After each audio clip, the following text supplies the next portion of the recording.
Hello soulmates, and welcome to another Mono Red Rumble, where interaction is rare and the damage is fair.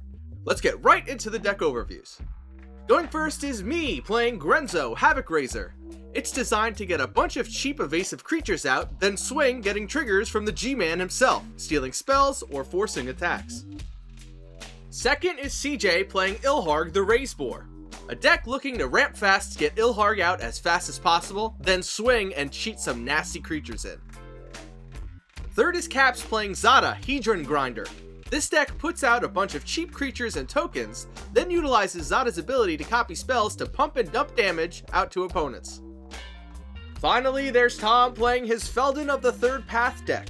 He wants to put big fatties into his graveyard in order to cash in on Feldon's ability to put copies of those creatures onto the battlefield. Alright, let's deal some damage!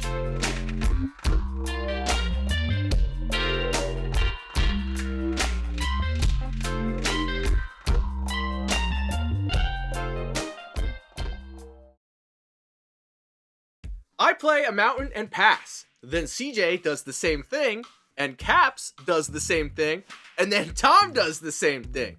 4 mountain goes is the best way to start a game. I play a mountain next, and cast Grenzo, Havoc Raiser from the command zone. I then pass. CJ plays a mountain, then casts a Liquid Metal Torque, and passes the turn. Caps plays a mountain, then casts a Ruby Medallion, passing right after. What's with all this ramp? Tom plays a mountain and embraces the Mono Red Spirit inside of him and passes the turn with no plays. I start turn 3 by heading right into combat and swinging Grenzo at Caps. He has no blocks and takes 2 damage. This triggers Grenzo, and I have Caps exile the top card of his library, which just so happens to be a Mogwar Marshal. Mogwar Marshal. It's too much mana, isn't it? It's too. You can cast it, dude. Oh shit, I'm casting that shit. Thanks and goblins. I cast the Mogwar Marshal from exile in my second main phase, and I get a 1/1 Goblin token as it enters the battlefield. I draw out my Goblin and play a mountain once I finish, passing the turn. CJ plays a Bonder's Enclave and casts a Jeska's Will targeting Tom. In response, Tom basic mountain cycles a Ruin Grinder from his hand, getting a basic mountain from his library to his hand. CJ adds 7 red mana to his pool and then uses 5 of it to cast Ilharg the Raze-Boar from the command zone. With no other plays, he lets the other 2 red mana dissolve from his pool as he passes the turn, as a true red mage would do. Caps plays a mountain, then casts a Treasonous Ogre. He doesn't utilize its life-paying mana ability though, and instead passes it right over to Tom. Tom plays a mountain, then casts a Cloud Key, naming creatures as the card type as it enters the battlefield, reducing creature spells by 1 mana. With nothing else, he passes the turn. I start my turn and accidentally miss the Echo cost from the Mogwar Marshal, and I play my Access Tunnel as my land for the turn first. But then I remember it, and I don't pay the 2, and it dies, and I get another 1/1 Goblin token. I enter combat and swing everything at Caps, and I mistakenly swing the 1/1 Goblin that just entered the battlefield this turn at him, but we fix this later, I promise. Caps blocks Grenzo with Treasonous Ogre, and the 1/1 Goblin token deals damage right to him. Caps takes 1 damage, which triggers Grenzo right before he dies. He exiles a Torbrand, Thane of Redfell, and also a Fist of Flame that gets put back on the top of his library when we realize my mistake. In my second main phase, luckily, I cast the Torbrand from exile and not the Fist of Flame, and after that, I pass the turn right over to CJ. He enters combat right away and swings Ilharg at me. On attack, Ilharg triggers, and CJ drops in a Port Raiser, which swings at Tom. I take 6 commander damage, and Tom takes 4 regular damage. This triggers Port Raiser, giving CJ another combat phase. In his second combat, he swings Ilharg and Port Raiser at Caps, who has this question. If I block your Port Raiser, then you won't have an extra combat. No more combats. Am I correct? Yo! That's it. I know he just needed to leave for something else, but that is very good. That is very comedic timing right there. It's at this point where CJ walks away that I realize my mistake, that my Goblin didn't have haste, and we fix it. It's all good. It's totally fine. Ilharg triggers on attack, and CJ drops in a Meteor Golem, which is swinging at me, and he targets the Treasonous Ogre with its ETB trigger. It gets destroyed and Caps takes 10 damage, 6 of it being Ilharg damage, triggering the Port Raiser for another extra combat. Also, I blocked the Meteor Golem with Torbrand, but somehow we missed that it got killed, and it stays on the battlefield, but that's okay. CJ continues his tirade and swings Ilharg and Meteor Golem at me and the Port Raiser at Tom again, since it never actually attacked him normally and was dropped in with Ilharg. Ilharg triggers yet again, and CJ drops in a Balefire Dragon. Hey. How does he have everything? A Balefire Dragon? What's going on? James. Part-hearted in here. I'm like, I'm gonna swing my 1/1. I block the Meteor Golem again with the Torbrand, killing it rightfully now, and I block Ilharg with a 1/1 Goblin token. I take 11 damage, 5 of it being Ilharg damage, and Tom takes another 4, triggering Port Raiser yet again for another combat. And Torbran is dead now, so you can't even block the Port Raiser. Nope. Pog. Let's go again. Dude, Mono Red! Port Raiser swings at me now, and Ilharg and Balefire Dragon go in at Tom. With the Ilharg trigger on the stack, CJ uses his Bonder's Enclave to draw a card. However, this time he has nothing to drop in with Ilharg, so combat proceeds. I take 4 damage, triggering the Port Raiser yet again for an extra combat. And Tom takes 12 damage, 6 of it being commander damage. Ilharg and Balefire Dragon next both swing at Caps, who has no blocks and takes 12 damage, again 6 of it being Ilharg damage. See, now that was a mono-red Rumble turn right there, but he didn't win, and he passes the turn over to Caps. Caps plays a Dwarven Mine as his land for the turn, which comes in untapped, and he creates a 1/1 Dwarf token. He then casts the second Jeska's Will of this game, targeting me this time, adding 7 red mana to his pool. He uses 3 of it to cast Zada, Hedron Grinder, from the command zone, and uses another 1 of it to cast Fist of Flame, targeting Zada. This triggers Zada, copying the spell to target the dwarf token as well. He draws a card, gives +2/+0 and trample to Zada, and then draws another card and gives +3/+0 and trample to his dwarf token until the end of turn. He then casts a Brute Force, giving both Zada and the dwarf +3/+3 until the end of turn, and with the remaining floating mana, he casts a Krenko Tin Street Kingpin. After this, he passes the turn. Tom plays a Ghost Quarter as his land for the turn, then casts Neheb Dreadhorde Champion. He then passes the turn right over to me to start turn 5. I play a Mountain, and CJ has some choice words. Will say, I do think I'm needed to keep Caps' board under control. No, I mean, I know I'm a threat and all, but I'm just saying. fucking creature. I play a Conspicuous Snoop. After it resolves, I now play with the top card of my library revealed, showing off an Anger of the Gods. I then cast a Chaos Warp, targeting Ilharg. CJ puts Ilharg into his command zone, and shuffles his library, and reveals an Expedition map, which goes onto his battlefield. I pass. CJ starts off with the Castle Ambrith as his land for the turn, then casts a Duplicate, targeting Zada as it enters. Zada gets exiled, and Caps puts it into the command zone, keeping the Duplicate as a 2/4. He passes the turn. Caps plays a Care Keep as his land for the turn, then activates it right away to create a Kobold of Care Keep token. He enters combat, and we have a little chat. James, would you mind if I swung 1 damage it. at you so I could get a goblin? Do it. Maybe Tom, maybe? Do it. Who would rather? Me.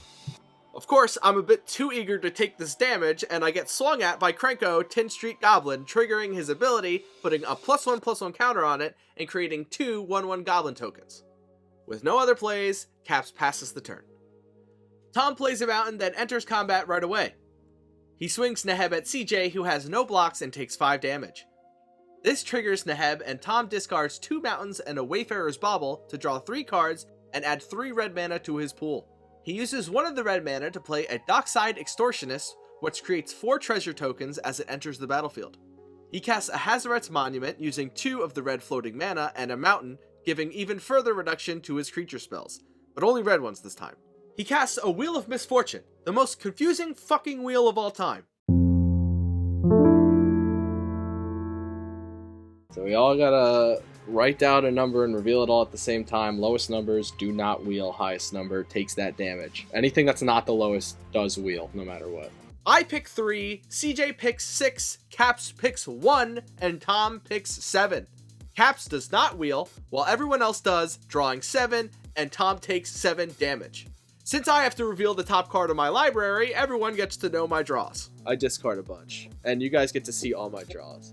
Anger of the Gods, Very cool. Kari Zev, Iron Are we Beard, fucking for real? War Room, Mountain, Faithless Looting, and a Soul Ring. After I draw, I reveal a Dwarven Mine from the top of my library. Tom casts Feldon of the Third Path from the command zone, and then passes the turn. I draw the Dwarven Mine and reveal a Den of the Bugbear from the top of my library. I play the Dwarven Mine, which enters untapped, and I create a 1/1 Dwarf token. I cast a Soul Ring and an Iron Muir, and then Grenzo Havoc Razor comes back out from the command zone. With the G-Man back out, I pass the turn. CJ plays a Mountain and follows that up with a Mana Crypt. He then casts Ilharg the Raze-Boar for the second time this game, following that up with a Generator Servant. In response to this, Caps casts the second Chaos Warp of this game, targeting Ilharg yet again. Ilharg and Wormholes, name a better duo. It goes back into the command zone and CJ shuffles and reveals a Soul Ring, which gets put onto the battlefield. After this, CJ, Pigless, passes the turn. Caps untaps and plays a Reliquary Tower and creates another 1/1 Kobold of Care Keep with his Care Keep. He enters combat and swings Krenko 10 Street Kingpin at CJ. This triggers Krenko and he gets another +1/+1 counter on him, and Caps makes 3 more 1/1 Goblin tokens. CJ puts the duplicate in front of Krenko and they bounce off of each other. He passes to Tom, and I have some shit to say about this. This modern Alright, red game I will is pass. slowed down. What the fuck? Interaction and shit? Like, not used to this. What the fuck is that shit about? What's going on? Tom starts off with a Cathartic Reunion, discarding 2 mountains in order to cast it. He draws 3 cards as it resolves. After that, he casts the third Jeska's Will this game, doing both modes since he controls his commander. He adds 5 red mana and exiles a Blasphemous Act, a Mountain, and a Soul Ring, all of which he can play this turn. He casts the Soul Ring right away, then plays a Mountain as his land for the turn. Some Blasphemous Act talk then occurs. Until end of turn, or you may play them this turn. Okay. But I have my 4 mana now. I think the Blasphemous Act is a good idea. Leave my goblins alone. I mean, I know it is. But I don't want to use it until I need to. He uses 3 of his floating mana to play a Mind Stone and a Skull Clamp, then equips the Skull Clamp to the Dockside Extortionist with the remaining 1 mana floating. He enters combat and tries out some politicking. I mean, James, we need to hit this Blasphemous Act. No, we don't. What are you talking about? All right, CJ, we need to hit this Blasphemous Act. Child, first of all, Coming at you. yeah, the Blasphemous Act is coming. Yeah, so we'll put everything in front of it. Well, I 'Cause that's- want to be able to cast it, bro. You have a 1 red Yeah, mana. really? Yeah, 1 red mana open. But then I'm not gonna blow it. Fuck it. You kill my thing, it doesn't happen. Good. I just Alright, got my I feel like- G-Daddy out. The G-Daddy's back out. You can't take him away. I can't take it away. Tom swings Neheb at CJ, and he blocks with Duplicate and Generator Servant. As damage resolves, they trade with Neheb, and all 3 of them die. In his second main phase, he casts the Blasphemous Act anyways, killing all creatures on the board. As his Dockside Extortionist dies, Skull Clamp triggers, and he draws 2 cards. After the board is wiped clean, he uses his 3 treasure tokens to cast Feldon of the Third Path from the command zone again, being reduced by 2 mana from his artifacts. This triggers Hazaret's Monument, and he discards a mountain to draw a card. He equips the Skull Clamp to Feldon, and he passes the turn. Turn 7 starts off with CJ cracking his Expedition map in order to find a Hanweir Battlements, which goes into his hand. I play a mountain and cast a Faithless Looting. I draw 2 cards and discard an Anger of the Gods and a War Room. You wipe again in 2 more turns. No. Wipe again, dude. Me when I wipe and there's poop on me. I cast a Fable of the Mirror Breaker. As it enters the battlefield, I put a lore counter onto it and create a 2/2 Goblin Shaman token. I follow that up with a Kari Zev Skyship Raider. I then tap out to put a Curse of Hospitality on CJ, giving creatures that attack him trample and allow opponents to play cards from the top of his library. I pass the turn. In CJ's upkeep, Mana Crypt triggers. He calls odds and rolls a 4, taking 3 damage. He plays a Handweaver Battlements as his land for the turn, then casts Ilharg the Raze-Boar from the command zone. 3rd time's a charm. He activates the Handweaver Battlements, giving Ilharg haste. He enters combat and swings Ilharg at me, triggering the pig. He drops in a Blightsteel Colossus, swinging it at Caps. I take 6 Ilharg damage and Caps takes 11 infect, killing him out of nowhere. With blood on his hands, CJ passes the turn to Tom. Tom sees everyone tapped out and reveals both Kiki Jiki, Mirror Breaker, and Zealous Conscripts in his hand, showing he has an infinite combo to get infinite Zealous Conscripts and to swing out with them. And by God, that is the best ending this game could have right now. Mono red, fucking Rumble style. Let's go. So we had 3 Jessica's Wills and 2 Chaos Warps in this mono red Rumble, which makes it probably the most epic thing to ever exist ever. And if you guys enjoyed it, please just show us some love and give us a like, give us a comment, give us a subscribe, because we love you and I think you love us if you made it this far. See you guys later.